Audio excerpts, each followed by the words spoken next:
What's up, everyone? I'm coming to you from the low desert of California.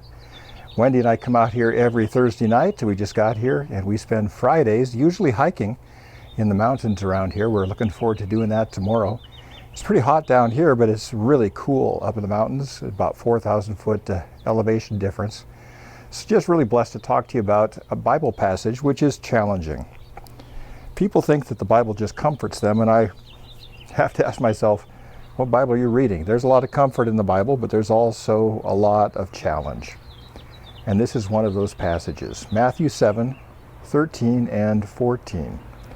The Bible says here that Jesus tells us to enter through the narrow gate, for that leads to life, not the wide gate, which leads to destruction. Now, before you jump to thinking that this is about eternal salvation, it's not. It has to do with the quality of your life.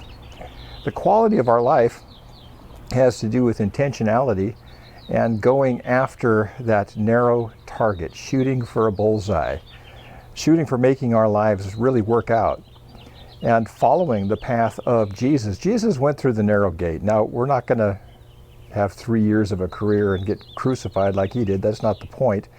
He already did that for us. But I just have to think that life is so precious. If you think about it, once you hit your 50s, and some of you aren't anywhere near that yet, but once you hit your 50s, you're doing a lot of things for the last time. You might be seeing a parent for the last time.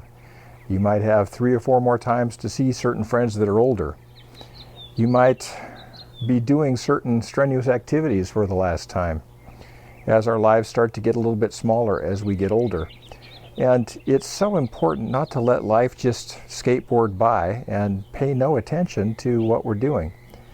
In fact, the longer life goes, the more we need to be able to make decisions and not just freeze up and lock up because there's all these different options and we don't know what to do. And I think it's so important to focus on our relationships. Now, that sounds like a cliche, but the truth is, the older we get, the more we realize that those non-disposable relationships, whether in your family of destiny, those people you've chosen to be friends, or your family of origin, that family you grew up in, and maybe they overlap, and that'd be a real blessing for you. Those relationships are a real key, and to cultivate those relationships. This wide path of just sort of not paying attention can lead to destruction in our lives and can lead to all kinds of bad things. We really do need to focus on the important things. This is why I think church going is so very important, and a lot of people have lost that discipline during the pandemic. But there's something about it being a part of your identity. You don't just go to church if there's nothing better to do, you got nothing else on the agenda. It's part of who you are, what you do. It's a discipline that continues to focus us on those important things, loving God and working on those relationships, loving our neighbors.